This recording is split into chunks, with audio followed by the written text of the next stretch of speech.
So, electric cars, right? They're supposed to be our clean, green future. But what if I told you that the moment an EV rolls off the assembly line, it's actually less green than a regular old gasoline car? Yeah, you heard me. And that's the paradox we're going to unpack today. You've probably seen the headlines, heard all the arguments flying back and forth.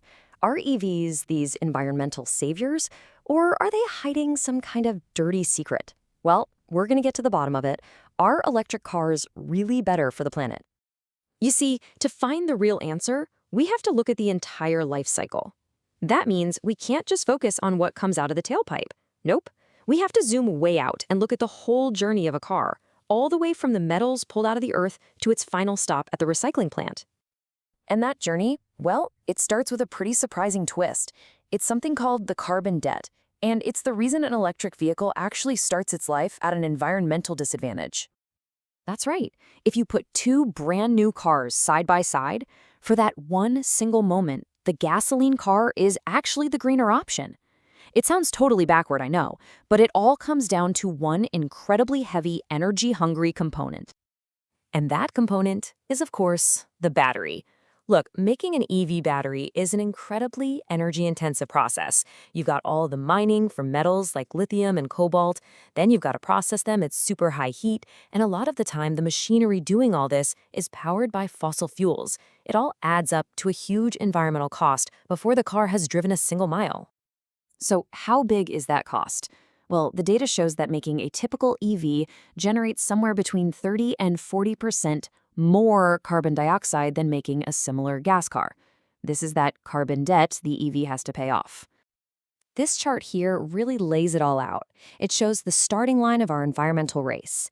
You can see the gasoline car's manufacturing emissions right there in that first bar. But yikes, look at the second one. The electric car starts with a much higher carbon debt. It's already behind. But hey, the race has just begun. So how in the world does the EV catch up? This brings us to phase 2, the race to break even. This is where the EV starts to pay back that carbon debt and pretty quickly take the lead for good. And the entire story just flips the second these cars hit the road. The gas car is constantly burning fuel, just pumping out CO2 with every single mile. The electric car? Zero. Zip. Nada. No tailpipe emissions. And that right there is its massive, game-changing advantage.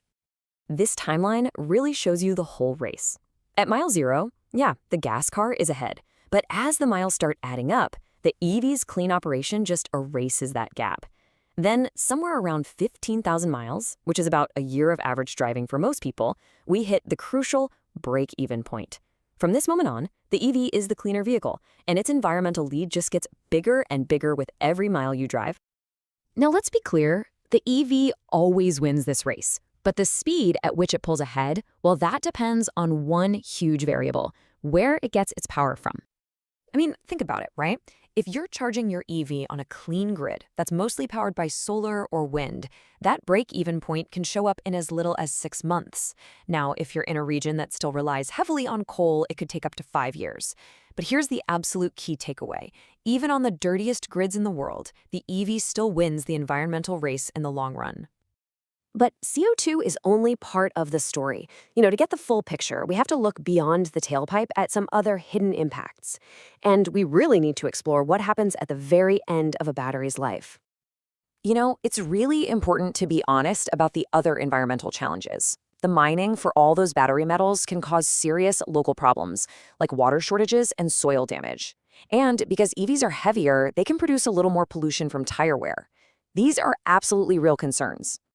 But while they might produce more tire dust, there's this fascinating counterpoint. EVs use something called regenerative braking, which means they barely have to use their physical brakes.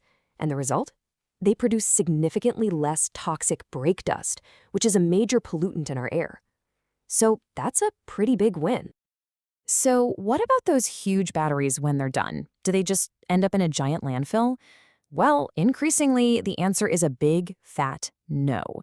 The solution is this brilliant concept called the circular economy, a system that's designed to give these batteries a whole new purpose instead of just tossing them. So this journey has 3 key stages. First, obviously, the battery powers the car. Then, once it can't hold a full charge anymore, it gets a second life, storing energy for a house or maybe even for the power grid. And finally, when it's truly at the end of its road, it heads to a recycling facility. And this part is a total game changer. Modern recycling plants can now recover up to 95% of the critical metals inside an old EV battery. This material can then be used to build new batteries, which drastically reduces the need to go out and mine for more raw materials. It's awesome. Okay, so we've looked at manufacturing, we've looked at driving, we've looked at recycling, the whole shebang. So let's tally the final score and deliver the verdict. This scorecard really says it all, doesn't it? The traditional car gets one win, and that's for lower manufacturing emissions. But after that, the EV just dominates everywhere else. And check out that energy efficiency number. An EV converts about 90% of its energy into motion. A gas car? Only about 20%. The rest is just wasted as heat. That's a huge difference. When you add it all up, it's not even close. The EV's lifetime carbon footprint is way, way lower. So the consensus from researchers and lifecycle analysts is pretty much definitive at this point. Over their total lifespan, electric vehicles are significantly better for the environment than the gasoline-powered cars they replace. Period. So yes, there's a higher upfront environmental cost to building an EV, but it's a debt that gets paid back so quickly that the EV wins the long environmental race every single time. So maybe the question we should be asking isn't if EVs are better anymore. Maybe the real question is, how much better can we make them? Because as we clean up our power grids and perfect battery recycling, that environmental lead is only going to grow. The race is already won. Now it's just a matter of seeing how far ahead we can get.